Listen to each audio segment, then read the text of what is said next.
चलिए स्टार्ट करते हैं। बिस्मिल्लाहिर्रहमानिर्रहीम।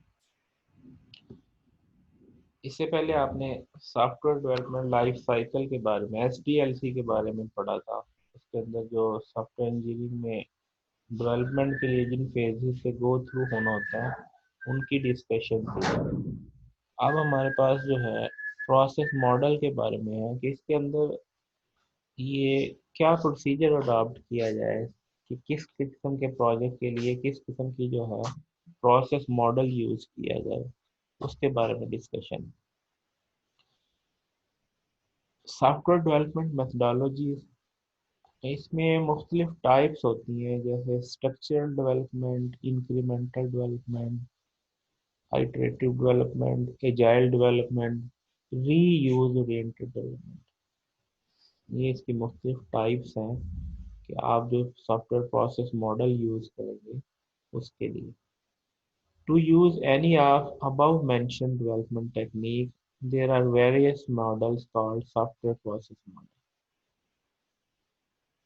ये हमारे पास जो methodologies हैं इनमें डिफरेंट मॉडल है। जैसे स्ट्रक्चरल डेवलपमेंट में वाटरफॉल मॉडल है, इंक्रीमेंटल है, आइटरेटिव है। इंक्रीमेंटल और आइटरेटिव में स्पाइरल मॉडल है, स्क्रम है, एजाइल डेवलपमेंट में एक्सट्रीम प्रोग्रामिंग है। ये हमारे पास मुख्तलिफ मैथडोलॉजीज के अगेंस्ट डिफरेंट मॉडल्स हैं। अब इन मॉडल्स की डिटेल देखते हैं। पहले वाटरफॉल मॉडल में क्या होता है कि सारी चीज़ें प्री डिफाइंड होती हैं। अब वो ये एस डी एल सी की फेजेस में क्या था, requirement definition, system analysis and design, implement and unit testing, integration and system testing, operation and maintenance. और यहाँ से अगर कोई मेंटेनेंस में कोई चीज़ रहती है, मेंटेनेंस फेज में कोई चीज़ रहती है, तो तब आप जो है यहाँ से डिपेंड करता है कि फ़र्ज़ किया कि टेस्टिंग में कोई चीज़ है, जैसे सिस्टम टेस्टिंग में कोई प्रॉब्लम है, तो आप यहाँ से सिस्टम टेस्टिंग में मूव कर जाएंगे। अगर आपकी कोडिंग के अंदर कोई गड़बड़ है तो यहाँ पे आ जाएगा। अगर डिज़ाइन में कोई प्रॉब्लम है तो यहाँ पे आ जाएंगे। और अगर कोई नई रिक्वायरमेंट या चेंज इन रिक्वायरमेंट है तो आप इस पेज पे दोबारा आ जाएंगे और फिर दोबारा जो है आप इस प्रोसेस को कंप्लीट करेंगे। ये हमारे पास क्या है, वाटरफॉल मॉडल। जैसे वाटरफॉल में होता है कि एक स्टेप के बाद दूसरे स्टेप पे आप जो है वो बॉटम पे पानी आता है, इसलिए इसको जो है वाटरफॉल का नाम दिया। इसमें इसको इस डायग्राम से भी जो है वो शो करते हैं, system requirement, software requirement, architectural design, detail design, coding, testing and maintenance. अब सिस्टम रिक्वायरमेंट और सॉफ्टवेयर रिक्वायरमेंट क्या है, इसको डिफरेंशिएट किया है। सिस्टम रिक्वायरमेंट में हार्डवेयर भी है, plug in board, number of channels, acquisition speed, and so on, and decision on external piece of software such as databases and libraries. और सॉफ्टवेयर रिक्वायरमेंट क्या है, determine the interaction need with other application and databases, performance requirement, user interface requirement. यानी software से relevant जो requirement है वो software requirement होगी। और सिस्टम के अंदर तो वो आपके स्किल्ड लेबर भी हो सकती है, वो आपकी हार्डवेयर भी हो सकता है, वो आपके सॉफ्टवेयर कंपोनेंट भी हो सकता है, सिस्टम रिक्वायरमेंट। लेकिन सॉफ्टवेयर में सॉफ्टवेयर से रेलेवेंट जो है वो रिक्वायरमेंट हमारे पास होगी। अब सॉफ्टवेयर वाटरफॉल मॉडल की जो फेजेस थी, पहला था रिक्वायरमेंट डेफिनेशन। डेफिनेशन में क्या था, define needed information, function, behaviour, performance and interfaces. ये किस चीज़ के अंदर आ गया, रिक्वायरमेंट डेफिनेशन में, कि जी आपको क्या चीज़ रिक्वायर है, क्या इंफॉर्मेशन रिक्वायर है, जो सॉफ्टवेयर आपने बनवाना उसकी क्या क्या फंक्शनैलिटीज है, उसका बिहेवियर क्या है, यानी बिहेवियर से मुराद उसकी नॉन फंक्शनल रिक्वायरमेंट क्या है, परफॉर्मेंस के मीट्रिक्स क्या हैं, और इंटरफेसेस कैसे हैं। ये सारी चीज़ें जो है रिक्वायरमेंट डेफिनेशन है। एनालिसिस एंड डिजाइन में डाटा स्ट्रक्चर क्या है, सॉफ्टवेयर का आर्किटेक्चर क्या होगा, इंटरफेसेस की रिप्रेजेंटेशन क्या है, एल्गोरिथम डिटेल्स क्या है, सारा डिजाइन में। फिर इम्प्लीमेंटेशन में source code, database, user documentation और टेस्टिंग, ये सारी चीजें आ जाएगी इम्प्लीमेंटेशन में। इंटीग्रेशन में check if all code module work together and if system as a whole behave as per the specification। तो ये सारी चीजें, सिस्टम टेस्टिंग का मतलब ये है कि इंडिविजुअली तो मॉड्यूल एज पर रिक्वायरमेंट काम कर रहे हैं, लेकिन अगर आप इनको इंटीग्रेट कर रहे हैं फिर भी वो स्पेसिफिकेशन के मुताबिक चल रहा है कि नहीं, उसको चेक करने को क्या कहते हैं, सिस्टम टेस्टिंग। उसके बाद इंस्टॉलेशन है, development of system, user training. ये इंस्टॉलेशन में आ गया कि वो आपका जो जो डिप्लॉयमेंट है आपके सिस्टम का और ट्रेनिंग जो है यूजर की, वो इंस्टॉलेशन। उसके बाद मेंटेनेंस में है, बग्स की फिक्सिंग, अगर कोई नई फंक्शनैलिटी ऐड करनी है या ऑनगोइंग प्रोसेस में जो चीज़ें हैं वो अब उसकी एक्टिविटीज क्या है, इससे पहले क्या था, मॉडल के फेजेस क्या हैं, अब उसके अगेंस्ट हर फेज के अगेंस्ट एक्टिविटीज क्या है। मसलन अगर आपने रिक्वायरमेंट डेफिनेशन का डॉक्यूमेंट तैयार करना है, एसआरएस डॉक्यूमेंट तैयार करना है, उसके लिए आपको क्या क्या चीज़ें चाहिए होंगी। पहले तो आपको रिक्वायरमेंट गैदरिंग करनी है। गैदरिंग मीन कि आपको इंफॉर्मेशन जो चीज़ें चाहिए होंगी, भाई क्या बनवाना है क्या बनवाना है, उसको कहते हैं रिक्वायरमेंट गैदरिंग। फिर उसके लिए जो टेक्निक्स आप यूज़ करेंगे, आप यूज़र के साथ इंटरव्यू भी रख सकते हैं, मैनेजर्स के साथ, या वो भी जो भी क्लाइंट्स हैं उनके साथ इंटरव्यूज रख सकते हैं। चेकलिस्ट यूज़ करेंगे, मैंने जैसे बताया था कि आप यूज़र से मिलने से पहले जो प्रिलिमिनरी आप एक दफ़ा थोड़ी सी डिस्कशन से आपको पता चलेगा अच्छा फलां चीज़ बनवानी है, उसके बाद आप चेक लिस्ट बनाएंगे क्वेश्चन की कि मैंने क्या पूछना है क्या नहीं पूछना, रिक्वायरमेंट से मतलब, सिस्टम के मतलब भी क्या है क्या नहीं है, क्या चीज़ है, वो सारी आप क्वेश्चन की सूरत में एक चेक लिस्ट बना लेंगे। फिर सर्वेज करवाएंगे कि किस तरह का क्या चीज़, अगर जहाँ पे डिसीजन में मसला हो तो आप सर्वे करवा लेंगे। फिर जेड सेशन,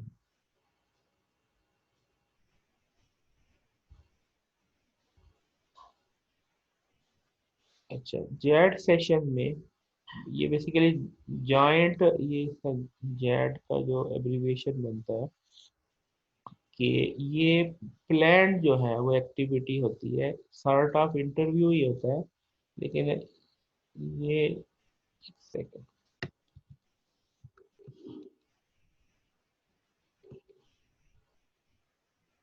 इसका एब्रीविएशन दे,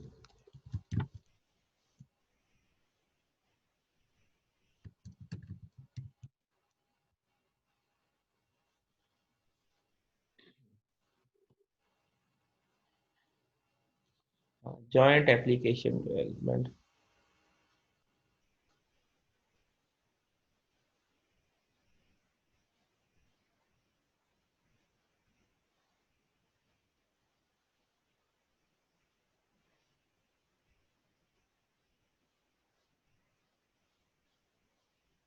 ठीक है, ये जॉइंट एप्लीकेशन डेवलपमेंट है। जॉइंट एप्लीकेशन डेवलपमेंट क्या है, इसको जरा समझिए। जॉइंट एप्लीकेशन डेवलपमेंट में अब इसके अंदर आपके अब दो चीजें होती हैं, एक तो आपके यूजर होंगे, एक आपके जो ओनर होगा जो सॉफ्टवेयर बनवा रहा है वो, और तीसरा जो आपकी डेवलपमेंट टीम, ये मिलके जो है रिक्वायरमेंट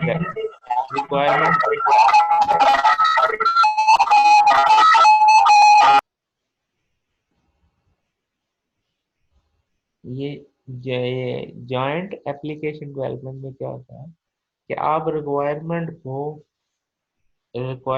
को फर्म कर रहे होते हैं, यानी इसको मेच्योर कर रहे होते हैं with the help of users, with the help of client, with the help of software development team, कि वो मुख्तलिफ जो है मीटिंग्स, यानी वक्तन फ़ोक्तन जो है वो मीटिंग करके आप अपनी रिक्वायरमेंट को फर्म कर रहे होते हैं, मेच्योर कर रहे होते हैं।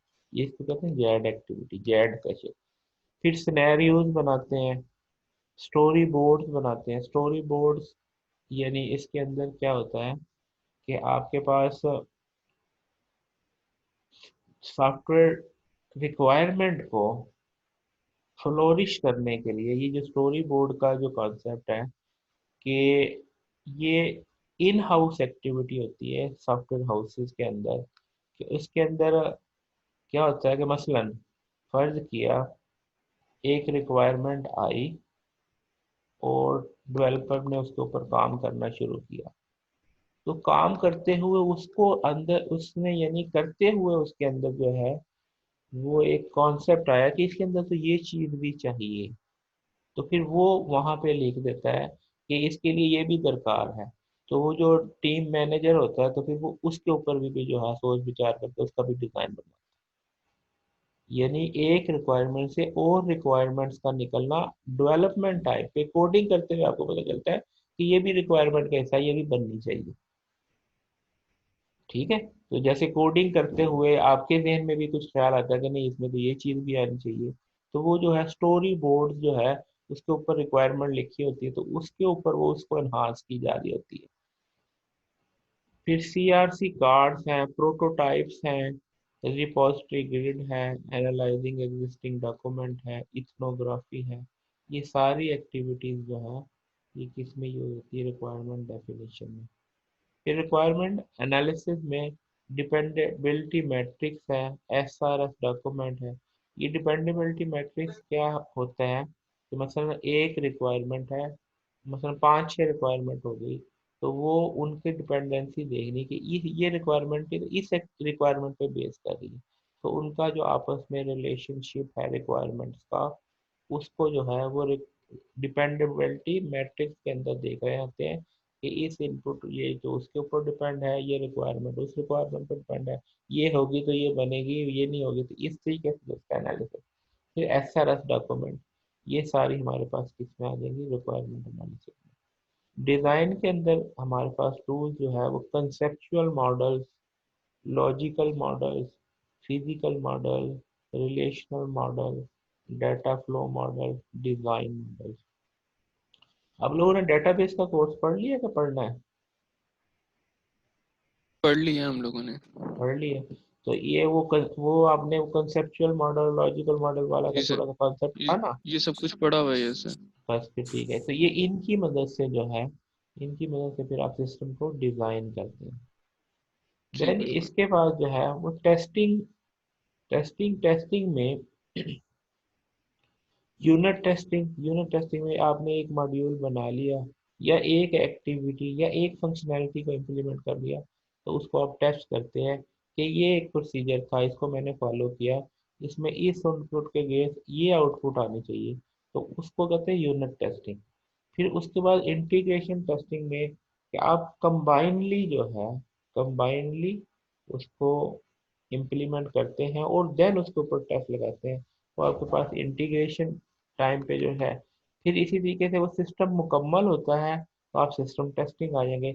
इंटीग्रेशन में एक से ज़्यादा मॉड्यूल को इंटीग्रेट करके जो रिजल्ट्स को करना है वो इंटीग्रेशन टेस्टिंग में आ गया। सिस्टम टेस्टिंग में एज ए होल सिस्टम को टेस्ट करना। फिर एक्सेप्ट यूजर एक्सेप्टेंस टेस्टिंग में क्या है कि वो यूजर की जो रिक्वायरमेंट है, अब यूजर लेवल पे आ गया, तो वो यूजर की रिक्वायरमेंट के पॉइंट ऑफ व्यू से जो है उसकी एक्सेप्टेंस टेस्टिंग के टेस्ट केसेस बनाना। फिर writing test plan. Test plan क्या होते हैं कि जब रिक्वायरमेंट बनती है, हमेशा जो टेस्ट आपके टेस्ट केसेस होते हैं वो मैप करते हैं रिक्वायरमेंट के ऊपर। मसलन यूजर ने कहा कि फलां चीज सॉफ्टवेयर में होनी चाहिए, तो इसका मतलब फलां चीज को चेक करने के लिए उसका टेस्ट केस भी होगा। ठीक है, तो ये जो टेस्ट प्लान है ये आपकी डेवलपमेंट से पहले ही बनना शुरू हो जाते हैं। यानी ये जरूरी नहीं है कि कोडिंग होगी तो टेस्ट प्लान बनेंगे, रिक्वायरमेंट फेज के ऊपर ही आपके parallelly test plan, test cases लिखे जाते हैं। और फिर इम्प्लीमेंटेशन ऑफ टेस्ट केस कब होता है कि जब उसका अगर फर्ज किया यूनिट टेस्टिंग के लिए आपने टेस्ट केस बनाया, तो वो कोडिंग का एक मॉड्यूल बनने पे ही टेस्ट केस इम्प्लीमेंट हो जाएगा। अगर इंटीग्रेशन टेस्टिंग का टेस्ट केस बनाया तो वो इंटीग्रेशन टाइम पे होगा। अगर सिस्टम टेस्ट केस बनाया तो सिस्टम लेवल पे, और यूजर एक्सेप्टेंस का है तो वो सिस्टम मुकम्मल जब वर्किंग में आ जाता है तब आपका वो उसको इम्प्लीमेंट किया जाता है। लेकिन उनको राइट करना, उनको प्लान करने की फेजेस जो है बिफोर डेवलपमेंट भी स्टार्ट हो जाती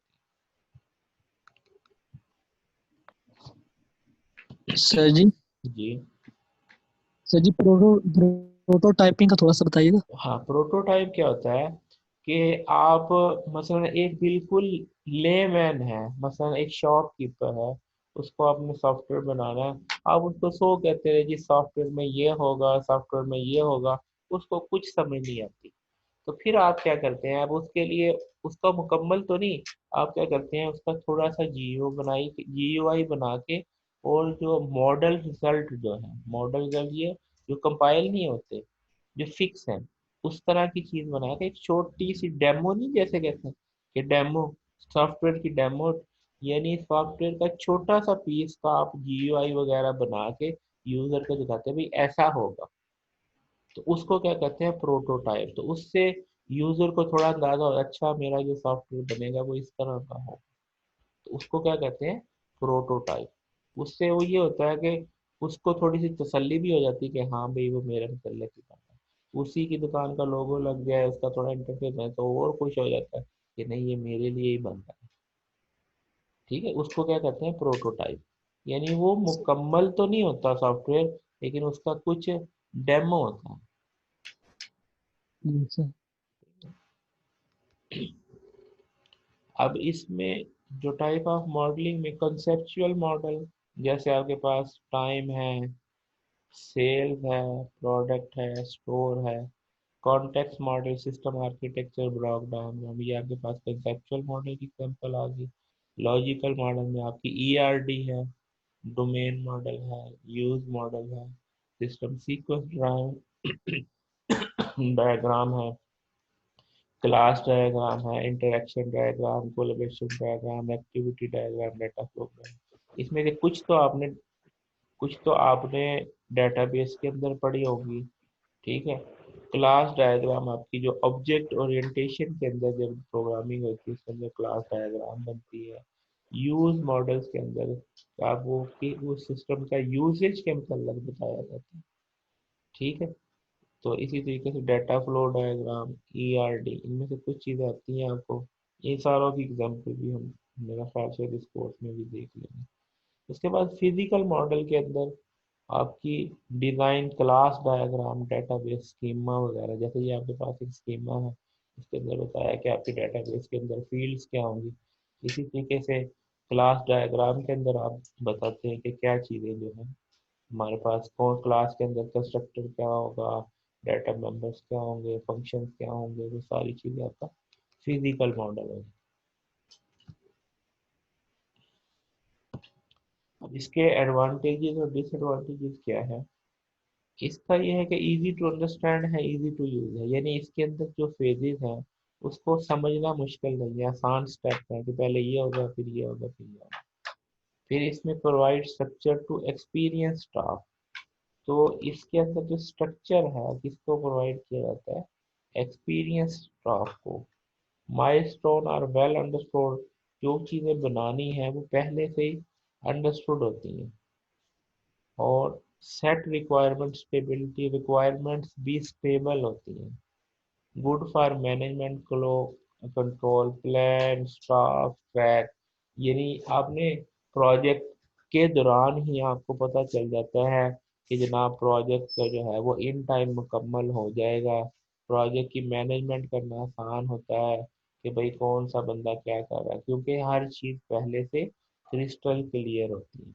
डिसएडवांटेजेस क्या है, all requirement must be known, यानी सबसे पहले सारी रिक्वायरमेंट पता होंगी तो काम शुरू होगा। Deliverable create for each phases are considered frozen, inhibit flexibility. इसका क्या मतलब है कि इसके अंदर यूजर को सिर्फ क्या होता है, इस मेथडोलॉजी के अंदर यूजर को अचानक ही जो है ना वो बताया जाता है जी आपका सॉफ्टवेयर मुकम्मल हो गया।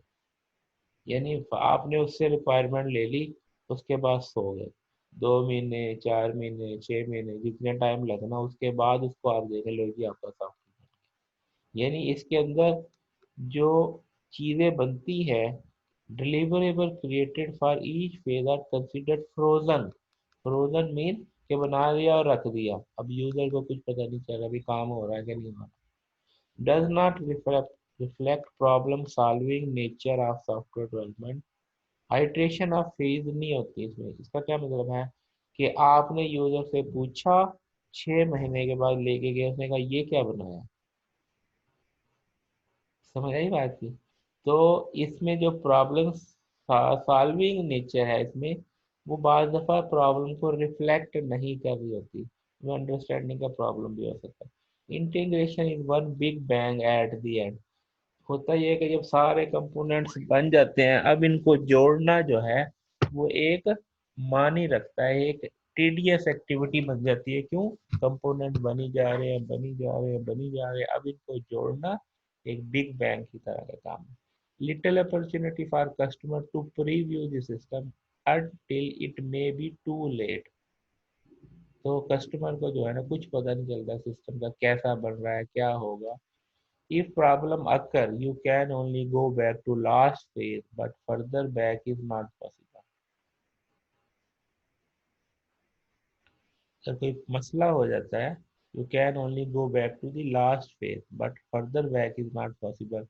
क्या मतलब कि मतलब अगर आपके पास प्रॉब्लम आया कोडिंग के अंदर, तो आप कहाँ जाएंगे? डिज़ाइन में चले जाएंगे।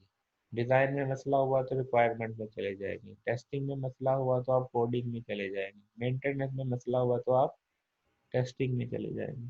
तो ये चीज़ है, यानी बिल्कुल जो है फिर वापसी नहीं होती, फिर दोबारा रिक्वायरमेंट वालों के पास नहीं आते। बेस्ट, अब एप्लीकेशन ऑफ वाटरफॉल मॉडल ये कहाँ कहाँ पे अप्लाई होता है? Best fit for structural development, जहाँ पे हर चीज़ स्ट्रक्चर्ड है, यूजर को भी पता है क्या बनवाना है, बनाने वाले को भी पता है क्या बनाना है, उनके लिए जो है ये structured development. Where the change management is not an issue. यहाँ पे जो है चेंज मैनेजमेंट मुश्किल नहीं है, इसलिए कि हर चीज़ का तो डॉक्यूमेंट बनता है, हर चीज़ का डॉक्यूमेंट बनता है। इसलिए चेंज मैनेजमेंट भी आसान है कि अगर कोई चीज़ चेंज करने का क्या कहा जाए, तो हर चीज़ वेल एस्टेब्लिश होती है चेंज।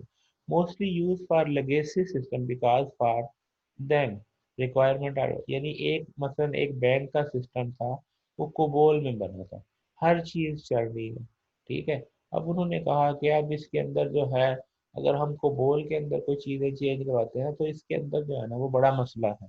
मसला ये है कि कोबोल के बंदे ही नहीं मिलते, और फिर वो उनका देखना पुराना सिस्टम बड़ा मुश्किल हो जाता है। तो फिर बैंक वालों ने कहा कि यार इसको जो है ना अपग्रेड करवा लो, अब इसको टेक्नोलॉजी एडवांस करवा लो। तो अब उस लेगेसी सिस्टम में हर चीज़ पहले से वेल डिफाइंड है, कोई नए फीचर भी होंगे तो वो भी मेच्योर ही होंगे। तो अब आप बनाते हैं उस सिस्टम को, तो ऑलरेडी हर चीज़ डिफाइंड है, आप नया सिस्टम बना रहे हैं, तो वहाँ पे ये सूटेबल है, क्योंकि वहाँ पे रिक्वायरमेंट पहले से ही अंडरस्टूड होती है। If requirement are likely to be freeze before development, then waterfall model, यानी अगर रिक्वायरमेंट आने के बाद अब पता है इसके अंदर चेंज नहीं आनी, तो इसके लिए फिर वाटरफॉल मॉडल बेस्ट है कि हर चीज़ पहले से डिफाइन होगा भाई ये चीज़ बनानी है। और अगर यूज़र बार बार चेंज करवाता रहे तो फिर वहाँ पे ये वाटरफॉल मॉडल फ्लॉप हो जाता है। वाटरफॉल की ही एक एक्सटेंशन है verification and validation model, V model. वो क्या करता है, ए वेरिएंट ऑफ वाटरफॉल मॉडल है, emphasis the verification and validation of product, जो बेस करता है वेरिफिकेशन और वैलिडेशन पे, यानी उसी का एक वेरिएंट है waterfall. Testing of the product is planned in parallel with corresponding phases of work. मसलन कैसे टेस्ट किया जाता है? सिस्टम एनालिसिस हुआ तो यूजर की एक्सेप्टेंस टेस्टिंग बना ली मुकाबले में। हाँ, यहाँ पे ज़्यादा क्लियर। रिक्वायरमेंट एनालिसिस, वैसे तो फेजेस ऐसे चल रही हैं, requirement analysis, design, architecture design, module design और कोडिंग, और फिर unit testing, integration testing, system testing और एक्सेप्टेंस। वैसे तो ये ऐसे ही है, लेकिन हो क्या रहा है कि आपकी रिक्वायरमेंट आई ना, साथ ही उसकी एक्सेप्टेंस टेस्टिंग बन गई, उसके टेस्ट केसेस बनाने शुरू हो गए, ठीक है जी। तो एक्सेप्टेंस टेस्ट डिज़ाइन होने शुरू हो गए, जैसे ही सिस्टम का डिज़ाइन हुआ सिस्टम टेस्ट डिज़ाइन हो गए, ठीक है, जैसे ही मॉड्यूल डिजाइन और इंटीग्रेशन टेस्ट डिजाइन होंगे, यूनिट टेस्ट डिजाइन होंगे, तो यानी इनके साथ साथ पैरेलल ही क्या होगा, आपके टेस्ट केसेस भी बनने शुरू हो जाएंगे। ठीक है। While the waterfall emphasis document and artifacts, we model emphasis on activities and correctness। तो ये किस पे डिपेंड करता है, अब कैसे, अब इस यहाँ पे देखें, पता कैसे चलता है इसमें, मसलन आपने रिक्वायरमेंट बनाई तो यहाँ पे उसके टेस्ट केस बन गए। टेस्ट केस बनाते हुए आपको पता चला कि इसमें तो ये चीज भी होनी चाहिए, इसमें तो यहीं से इसने इसको रिक्वायरमेंट एनालिसिस वाले फेज में कहा, भाई इसमें ये रिक्वायरमेंट भी डालो। तो वो पैरेलल एक्टिविटी होने की वजह से ये जो है फीडबैक भी देता है कि डिजाइन में मसला है जी, आपने आपने मैंने मेरे ख्याल से ये टेस्ट केस भी बनता है, और इस टेस्ट अगर ये टेस्ट केस बनेगा तो इसके अगेंस्ट ये रिक्वायरमेंट भी होनी चाहिए। समझ आई बात की, कि मसलन आपने आपने ये कहा, फर्ज किया क्वाड्रेटिक इक्वेशन की प्रॉब्लम है, आप सब लोगों ने किया होगा कि क्वाड्रेटिक फार्मूला होता है, उसमें इनपुट्स होती हैं। अब आपने वो प्रोग्राम बनाया, तो फिर अच्छा प्रोग्राम बन गया, तो टेस्टिंग वाला जो है, टेस्टिंग वाला कहेगा कि अगर ए की वैल्यू जीरो आ जाए ना, तो ये तो इनफाइनाइट सोल्यूशन हो जाता है, इमेजिनरी सोल्यूशन हो जाता है। तो इसका मतलब वो जो बनवाने वाले ने तो ये रिक्वायरमेंट रखी ही नहीं थी कि भाई ए की वैल्यू जीरो नहीं हो सकती। तो यानी टेस्टिंग के अंदर आपको पता चला कि जनाब ये ए की वैल्यू जीरो नहीं हो सकती, ये उसको बतानी चाहिए थी हमें कि भाई आपका जो फार्मूला चलेगा उसमें इनपुट ए की वैल्यू जीरो नहीं हो सकती। तो ये एक रिक्वायरमेंट टेस्टिंग लेवल पे डिस्कवर हुई, तो उस फेज से यानी टेस्ट केस बनाते हुए भी आपके पास जो है रिक्वायरमेंट को मिच्योर किया जा सकता है। तो ये जो है वेरिफिकेशन और वैलिडेशन में टेस्ट केस वैलिडेट कर रहे हैं रिक्वायरमेंट है या नहीं, रिक्वायरमेंट वैलिडेट कर रहा है टेस्ट केसेस को, भाई ये भी टेस्ट केस बनना है, ये भी बनना है, इस चीज को भी टेस्ट करो, इस चीज को भी टेस्ट करो। तो ये इस तरीके से ये पैरेलल एक्टिविटीज होती है। आगे ये है how to manage change in requirement, अगर रिक्वायरमेंट के अंदर चेंज आ जाए तो उसको कैसे मैनेज किया जाता है। Coping with change in requirement, तो क्या किया जाता है, प्रोटोटाइपिंग की जाती है, इंक्रीमेंटल डिलीवरी है, स्पाइरल मॉडल आइट्रेशन है, और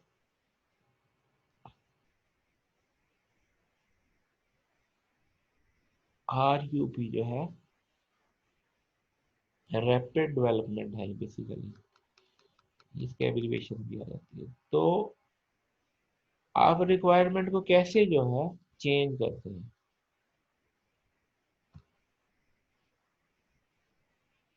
ये कुछ एक्टिविटीज थी। कॉपिंग with change in requirement, prototyping है, इंक्रीमेंटल है, स्पाइरल है, prototyping is a partially developed product, अभी बताया था, इट इनेबल कस्टमर, टाइप भी खत्म हो गया, it enable customer and developer to examine some aspect of proposed system and decided if it is suitable for finished product। Evolutionary होता है and throw away prototype. Evolutionary और through, इसमें दो किस्में हैं। एवोल्यूशनरी वो कि मसलन क्या आपने प्रोटोटाइप बनाया, यूजर को दिखाया, उसने कहा नहीं नहीं कुछ बात समझ नहीं है, ये चीज कैसे होगी, ये चीज कैसे होगी, तो आप क्या करते हैं, उस प्रोटोटाइप को और इन्हांस करके फिर ले जाते हैं, फिर बात होती है, फिर इन्हांस करते हैं, फिर ले जाते हैं, इसको कहते हैं एवोल्यूशनरी। तो प्रोटोटाइप के अंदर थोड़ी थोड़ी इन्हांस करके यूजर से बातें कंफर्म कराना कि यही बनेगा जनाब। दूसरा है थ्रो अवे, कि यूजर को बताया, उसको समझ आ गई, ठीक है ओके हो गया, प्रोटोटाइप फेंक दिया, खत्म। तो वो क्या है, थ्रो अवे प्रोटोटाइप। या उसने बिल्कुल कहा कि जनाब मुझे तो बिल्कुल पता नहीं चला, उसको फेंका, नए अंदाज से प्रोटोटाइप बना, तो वो भी थ्रो अवे। फिर adding prototype to the life cycle, use to explore the risky aspect of the system, जिसके बारे में यूजर को डाउट है या डेवलपर को डाउट है, उनके बारे में फिर क्या किया जाता है, रिस्की एस्पेक्ट को क्लियर करने के लिए प्रोटोटाइप लाइफ साइकिल में डाले जाते हैं। Risk of developing wrong system which customer does not want can be user interfaces without functionality। वो क्या हो सकता है प्रोटोटाइप में, आप सिर्फ इंटरफेस बना के यूजर दिखा दो जनाब ऐसे होगा और ऐसी आउटपुट आएगी। अदर टेक्निकल रिस्क क्या हो सकते हैं वो, या ऐसे भी हो सकता है कि आप एक अच्छा सा अपनी तरफ से बड़ा खूबसूरत इंटरफेस बनाया, यूजर के जी मुझे तो अच्छा नहीं लगा, ठीक है, तो आप उसको जो है वो प्रोटोटाइप्स के जरिए चीज़ों को भी क्लियर करें। Can be user interface without functionality, तो अदर इसक ये है परफॉर्मेंस है using new technology alternative algorithm. तो आप जो क्या कर सकते हैं, टेक्निकल रिस्क भी हो सकते हैं, मसला परफॉर्मेंस के, परफॉर्मेंस का क्या मतलब, यूजर ने कहा फला चीज सर्च करे तो आगे वो जो टाइम ज्यादा ले रहा है, इतना टाइम तो नहीं हमारे पास होता, हम तो वो कस्टमर सेल के अंदर होते हैं और कस्टमर की क्यूरी को फौरी रिस्पॉन्स करना होता है, अगर आपका सिस्टम इतनी देर में रिप्लाई करेगा तो ये तो हमें फिजिबल नहीं है, तो कस्टमर तो इतना वेट नहीं करेगा, तो परफॉर्मेंस इश्यू। तो फिर उसके अंदर क्या है कि आप वो टेक्नोलॉजी चेंज करें या एल्गोरिदम चेंज करें, उसके लिए जो है आप उसको चेंज कर दें। Can help with the elicitation and validation of system requirement. तो ये जो एलिसिटेशन है, एलिसिटेशन कहते हैं रिक्वायरमेंट एलिसिटेशन, एलिसिट कहते हैं कि यूजर के साथ टाक करके आप जो उससे रिक्वायरमेंट गैदर करते हैं, फिर जो कहते हैं requirement elicitation and validation of system requirement. तो सिस्टम की रिक्वायरमेंट को वैलिडेट करके आप उस चीज को रिफ्लेक्ट कर रहे होते हैं। जैसे मैंने अभी बताया था ना कि अगर आप टेस्ट केस बना रहे हैं तो वहां पे आपको पता चला कि ये भी होना चाहिए, तो आप रिक्वायरमेंट को चेंज करवा देते हैं। तो वैलिडेशन फेज में भी, एलिसिटेशन फेज में भी आपको क्या हो रहा होता है, आप रिक्वायरमेंट चेंज को मैनेज कर सकते हैं। तो ये सारी वो बात कर रही थी कि रिक्वायरमेंट्स को कैसे मैनेज किया, कैसे चेंज किया जाता है। अभी जो है टाइम आपका खत्म हो गया, यहीं से फिर दोबारा कंटिन्यू करेंगे प्रोटोटाइपिंग स्टेप्स जो है। ठीक है जी, सो गए, okay sir. Okay sir. Attendance send कर देंगे।